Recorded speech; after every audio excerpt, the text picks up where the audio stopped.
रामचंद्राय वेदसे रघुनाथाय नाथाय सीतायाः पतये नमः।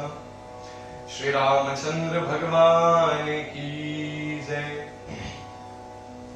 जय श्री कृष्ण बंधुओं, अपने पेज शिवम विष्णु पाठक के माध्यम से जीवन के अंग सत्संग को अपने जीवन में लाने का हम सभी लोग विगत इतने दिनों से इस सुमंगल प्रयास में जो लग रहे हैं, आज मेरा हृदय से आप सभी लोगों की ओर यह भाव रहेगा कि बंधुओं, सत्संगी होना केवल यही मतलब नहीं है कि हम केवल पूजा करके सत्संगी बने, रोज प्रभु की आरती करना, रोज ठाकुर जी को अगरबत्ती घुमा करके उनको मनाना केवल सत्संगी का ये ही धर्म नहीं है। हालांकि पूजा तो करनी ही चाहिए हमें, लेकिन एक साधक के लक्षणों में, एक सत्संगी के लक्षणों में केवल देवों के प्रति आस्था होना यही ठीक बात नहीं है। घर में जो वृद्ध हैं आपके माता पिता, घर में जो वयोवृद्ध हैं आपके दादाजी और दादी जी, घर के और भी जितने बड़े हैं या बड़े ही नहीं जो छोटे भी हैं, उनके प्रति अगर हमारा भाव आदर सत्कार और विनम्रता का है तो हम सत्संग के लक्षणों को बड़े ही प्रेम से धारण करके जी रहे हैं। लेकिन अगर हम अपने घर के बड़ों का ही सम्मान, घर के बड़ों की ही बात और घर के बड़ों की सेवा हमसे नहीं हो रही है, और हम चाहे कितने ही महाराज पूजा कर रहे हैं, चाहे माता अन्नपूर्णा हो या राम जी हो, कोई प्रसन्न नहीं होंगे। जीवन के अंग को अगर हमें सत्संग से परिपूरित रखना है तो हमारे घर में उपस्थित वयोवृद्ध जन, चाहे वो माता पिता हो, दादा दादी जी हो, या प्रत्येक व्यक्ति, आपके घर में काम करने वाला, आपका ड्राइवर, आपका नौकर, इन सबके साथ मधुर व्यवहार होना चाहिए। हम अपने माता पिता की बात को सुने, माने। बंधुओं, सत्संगी होने का ये भी एक लक्षण है। जो दिखते हैं पर होते नहीं है, जो दिखते हैं पर होते नहीं है, और जो नहीं दिख करके भी होती है, उसे हम ठाकुर जी की माया कहते हैं। लेकिन बंधुओं, नहीं दिखने वाले भगवान जो है, जो शारीरिक रूप में हमारे घर में विद्यमान है, वो हमारे माता पिता है। जो दिखते तो नहीं है, कभी कभी हम रोज प्रयास करते हैं मंदिरों में जाकर के कि आरती और पूजा से उसका दर्शन करें, लेकिन बहुत से लोगों को आभास होता भी होगा और बहुत से को नहीं भी होता होगा। लेकिन बहुत से ऐसे लोग हैं जिन्हें ठाकुर जी के मंदिरों में जाने की चाह कभी नहीं रहती, वो अपने घर में अपने माता पिता को ही प्रणाम करते हैं और जीवन उनका भी कल्याणकारी बीतता है। मैं ये नहीं कहता हूं बंधुओं कि हम प्रभु की सेवा नहीं करके केवल माता पिता की ही करें, लेकिन मैं ये कहना चाहता हूं कि प्रभु की सेवा करने के बाद अगर हम माता पिता की नहीं कर रहे हैं तो प्रभु की सेवा बेकार है। आप कहोगे कि ऐसा सच में होता है, तो मैं कह रहा हूं जी बिल्कुल। दुनिया का कोई भी व्यक्ति बंधुओं तरक्की नहीं पा सकता अगर वो अपने माता पिता के चरणों की सेवा नहीं करता है। चाहे वो कितना ही बड़ा सत्संगी हो, एक माता पिता का, एक साधक के, एक सत्संगी के, एक बालक के जीवन में, एक पुत्र के जीवन में, एक मनुष्य के जीवन में बहुत प्रभाव पड़ता है। मुझे कथा याद आ रही है कि एक आम का बड़ा ही सुंदर पेड़ हुआ करता था एक गांव में। बड़ा ही सुंदर एक आम का पेड़ होता था बंधु। उस आम के पेड़ की इतनी सुंदर सुंदर डालियां होती, उसके फल इतने अति मनोरम्य होते कि एक छोटा बालक रोज उस आम के पेड़ के पास में आता और रोज उस आम की पेड़ की डालियों पर कभी चढ़ता, कभी उस आम के पेड़ के उन फलों को निकालता, और कभी कभी तो उसका मन करता तो केवल ऊपर चल करके बैठकर गांव के नजारे को देखता। लेकिन आम के पेड़ से उस बालक का बड़ा लगाव हो गया था। कभी कभी थक जाता तो उसी आम की छांव में, पत्तों की छांव में आकर के वो सो जाता। छोटा सा था वो बालक और बचपन से ही आम के उस पेड़ के प्रति उस बालक का अति लगाव होने लग गया उनको। समय बीत रहा है, वो बालक बड़ा हो रहा है, उसके जीवन की अपनी जिम्मेवारियां आ रही हैं। जो बचपना खेल खेल में आम के पेड़ की ओर उस बालक का रहा करता, अब जब वो बड़ा होने लग गया तो जिम्मेवारियां आ गई, स्कूल, ट्यूशन और भी काम आ गए। तो वो बालक जो रोज आया करता था वो अब महीने महीनों में आता है। उस आम के पेड़ को कदाचित दुख तो बहुत होता है बंधुओं कि जिस बालक के साथ मैं रोज खेलता था, जिसने मुझे कदाचित इतना आनंद दिया है, और कदाचित मेरे पत्तों ने भी, मेरी डालियों ने भी, मेरे फलों ने भी उसको इतना स्वाद दिया है, आज वो अपनी जिम्मेवारियों के कारण जो रोज मुझसे मिलने आता था, महीने महीनों में एक बार आता है, तो दुखी हो रहा है वो आम का पेड़। अगल बगल के जितने उसके पेड़ थे, पौधे थे, वो सब ताना और मारते हैं कि देखो दूसरी जिम्मेवारी आ गई तो तुम्हें भूल गया। लेकिन वो आम का पेड़ आज भी इसी आस में है, इसी ताक में है, इसी प्रतीक्षा में रहता है कि वो बालक जरूर आएगा। कुछ महीने, कुछ साल बीत गए, आया नहीं था वो बालक, लेकिन अब आया। आज जब आकर के उस आम के पेड़ को देखता है तो वो आम का पेड़ उस बालक से पूछ रहा है कि कहां थे इतने दिन तक, मुझे बड़ी याद आई आपकी, आप मेरे इन डालियों के ऊपर बैठते थे, इन डालियों के साथ खेला करते थे, इन फलों के रस को चूसा करते थे, और आप कहां चले गए? और आज इतने दिनों के बाद आपको मेरी याद आई तो आई कैसे? तो उस बालक ने कहा कि जिम्मेवारियां बढ़ गई है मेरी कुछ। जो बचपन में मैं आपके साथ आकर के समय बिताया करता था, आपकी गोद में बैठ करके सोया करता था, आपकी डालियों पे आनंद लेता था, अब मुझे पढ़ाई करनी होगी। अब मुझे आगे जीवन जीने के लिए मुझे साधन लाने के उन उपयोगों को सीखना होगा, बाहर जानी होगी मुझे, मेरे पास समय ज्यादा नहीं रहेगा। और लेकिन पढ़ाई करने के लिए, बाहर जाने के लिए तो पैसे चाहिए। आज मैं आपके पास में इसलिए आया हूं कि मेरे पास में पैसे नहीं है।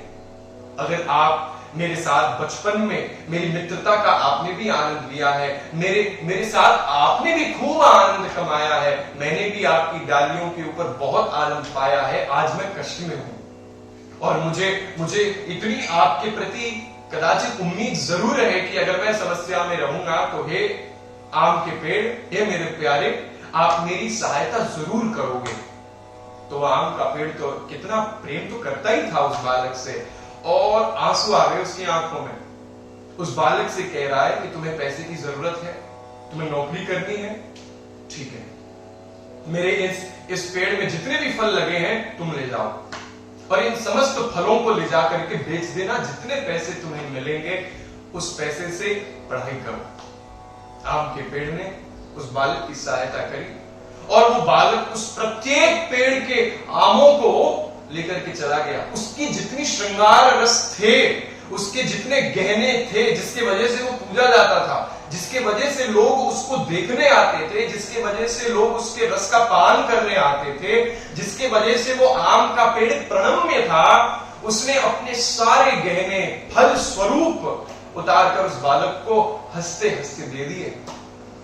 वो बालक उस फल को बेच करके अपने जीवन को जी रहा है, पढ़ाई करता है, और अब जब कुछ महीने, अब तो साल बीत गए, आम का पेड़ अब प्रतीक्षा में है कि मेरे फलों को लेकर गया होगा, अब आएगा, आज आएगा, कम से कम मुझे धन्यवाद देने आएगा, कम से कम मुझसे मिलने आएगा। लेकिन उदास, हताश आम का पेड़ और लोगों की ताना को सुन करके, और लोगों के तानों को सुन करके कि अब तो वो गया, अब तो वो और नहीं आएगा, आम का पेड़ फिर भी कहता है कि नहीं नहीं नहीं, कोई बात नहीं, चाहे वो मेरे साधनों को ही ले गया हो, मेरी गहनों को ही ले गया हो, मेरे फलों को ही ले गया हो, लेकिन फिर भी वो जरूर आएगा, उसने मुझसे कभी तो प्रेम किया ही होगा, वो जरूर आएगा। और बंधुओं, फिर कुछ साल, कुछ महीने बाद वही बालक जो युवक हो गया है, थोड़ा बड़ा हो गया है, समय बीत गया, उसने आकर के उस अपने मित्र से कहा, जो मित्र स्वरूपी था वो आम का पेड़ उसका, उसने जाकर के उससे कहा कि बंधु, ऐसा है कि मैंने तुमसे जो आम लिए थे तुम्हारे पेड़ से, उससे मैंने पढ़ाई तो कर ली, अध्ययन तो कर लिया, मेरी नौकरी भी कदाचित लग गई, लेकिन अब मैं विवाह करना चाहता हूं, और विवाह करने के बाद धर्म पत्नी को रखने के लिए मेरे पास में घर नहीं रहेगा, तो मुझे घर बनाने के लिए भी साधन चाहिए, पैसे चाहिए। तो उस आम के पेड़ ने कहा, अरे तुम उदास मत हो, यद्यपि मैं तुम्हारी रोज प्रतीक्षा करता हूं। बंधुओं देखो, वो आम का पेड़ रोज चाहता है कि वो उसका दर्शन करने आए, रोज मिलने आए, लेकिन वो रोज नहीं आ रहा है। महीने महीनों सालों के बाद आने के बाद भी वो अपनी समस्या को ही सुनाता था, और आज भी अपनी समस्या को ही लेकर के आया है कि मुझे विवाह करनी है, मुझे घर बनाना है, मुझे कुछ पैसे दो, मुझे कुछ साधन चाहिए, मेरी सहायता कर पाओगे? तो उस आम के पेड़ ने रो करके कहा कि तुम चिंता मत करो, तुम्हारे ऊपर समस्या में नहीं आने दूंगा। मेरी जितनी डालियां हैं इन्हें तुम आरी से काट लो, और जितनी लकड़ियां मेरी बची होगी इस आम के पेड़ में, और ये जितने तुम्हें दिख रहे हैं लकड़ियां और डालियां, इनको ले जाओ और इससे अपना घर बनाओ दो। जब तुम्हारा घर बन जाएगा तो तुम्हारी समस्या दूर हो जाएगी, और मेरी ये लकड़ियां, मेरी ये डालियां तुम्हारे इस घर को बनाने के अत्यंत काम जरूर आएगी बंधुओं। और उस युवक ने यही किया, लेकर के कुल्हाड़ी से प्रत्येक डाली को काट दिया उस युवक ने, और उसकी लकड़ियां ले जाकर के अपने घर का निर्माण करने के लिए वो जा रहा है। अब तो आम के पेड़ के पास में फल तो थे ही नहीं, या चलो उग गए होंगे वापस कुछ समय बाद, लेकिन अब जब डालियां दे दी, अपनी सारी लकड़ियां दे दी, तो सब कुछ खत्म हो गया है। आम का पेड़ आज कुछ भी नहीं है उसके पास में, देखने लायक तो बिल्कुल भी नहीं रहा हो। बेचारा मुरझाया हुआ सा है वो पेड़, उसमें जान नहीं है। और वो जो व्यक्ति उसकी डालियों को लेकर के गया है, आज सालों साल बीत गए, वो पेड़ भी एकदम मुरझाया हुआ सा है, कोई उसमें रस नहीं है, कोई आनंद की बात नहीं है। हवा भी आ रही है तो भी एकदम जड़ के ही समान सा रहता है, मुस्कुराता भी नहीं है क्योंकि पत्ते ही नहीं है। कुछ सालों बाद वो जो बालक, जो युवक बन गया था, अब उसके बाल सफेद हो गए हैं, वो बूढ़ा हो गया है, झुर्रियां सी पड़ गई है। आज वो आम का पेड़ जिसका अपना एक उम्र होता है बंधु, यद्यपि पेड़ जीते तो बहुत वर्षों तक हैं, लेकिन इनकी भी अपनी आयु होती है। तो उस आम के पेड़ की भी आंखों की नजर थोड़ी कमजोर सी हो गई है।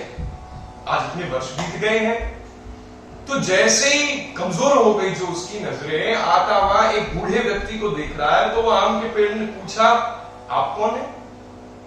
तो उस बूढ़े व्यक्ति ने कहा, अरे आपने मुझे पहचाना नहीं, बचपन से मैं आपकी डालियों पर आकर के ही तो खेलता आया हूं, आपने ही तो मुझे उंगली पकड़ करके चढ़ना सिखाया, आपके ही तो फलों का मैंने आनंद पाया है, आज आप मुझे भूल गए?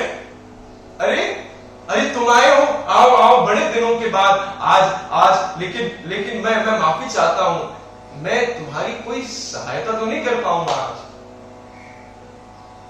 उस बूढ़े व्यक्ति ने कहा, मतलब?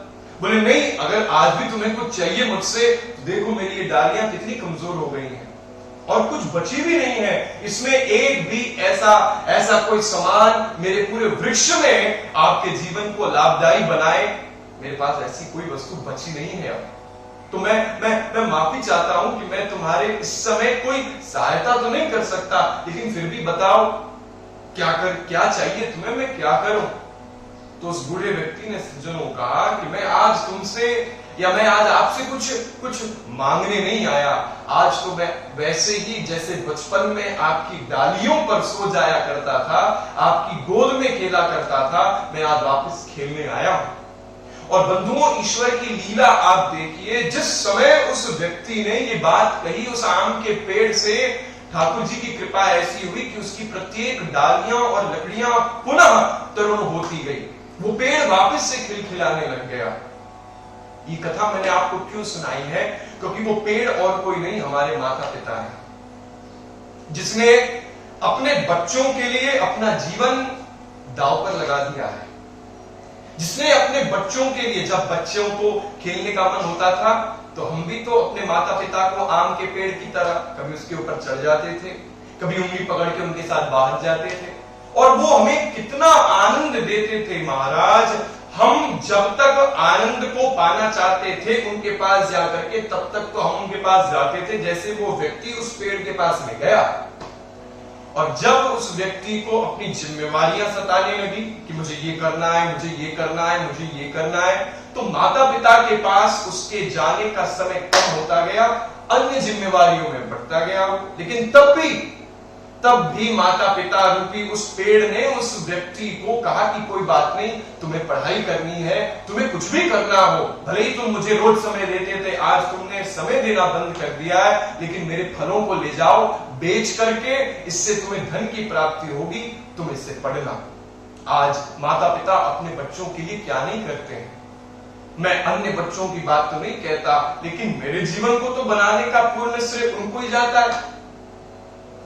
आज हम बच्चे अगर ये सोचें कि जब तक काम है तब तक माता पिता के धन का उपयोग करें और उसके बाद क्या है उन्हें वैसे ही छोड़ देंगे, तो बंधुओं देखो गति वही होगी आपकी भी।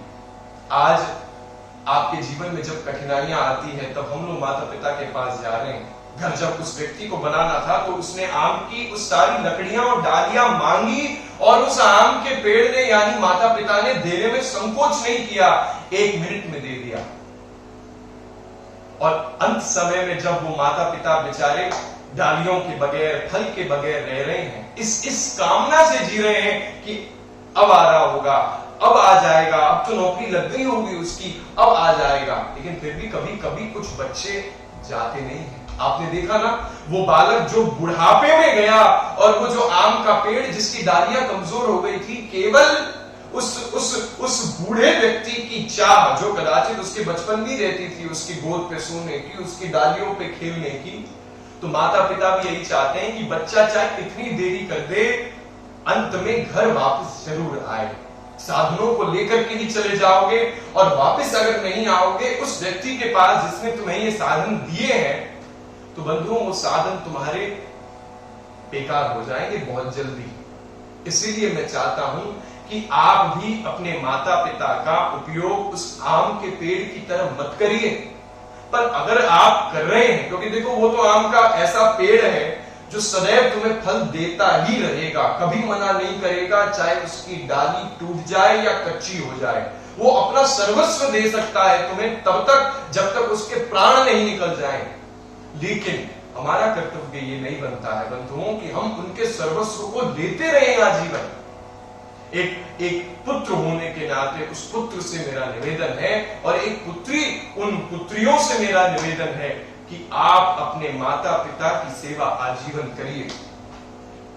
उनके साथ रह करके आपको फलों का आनंद जरूर मिलेगा, आप ऊंची ऊंची डालियों पर जरूर चढ़ोगे, लेकिन बंधुओं उनके छाया रूपी उस साथ को अगर आप सदैव पाओगे तो संसार रूपी वो कड़ी धूप आपको कभी सताएगी नहीं। बुढ़ापे में भी आपको उसके उस मनोरम्य उस छाया का आनंद मिलता रहेगा। वो चले भी जाएंगे तो भी उसके बताई हुई सीख आपके जीवन को लाभदायी जरूर बनाएंगे। जीवन का अंग सत्संग हम तभी बना सकते हैं जब हम अपने हृदय में अपने माता पिता के लिए सम्मान लेकर के आए।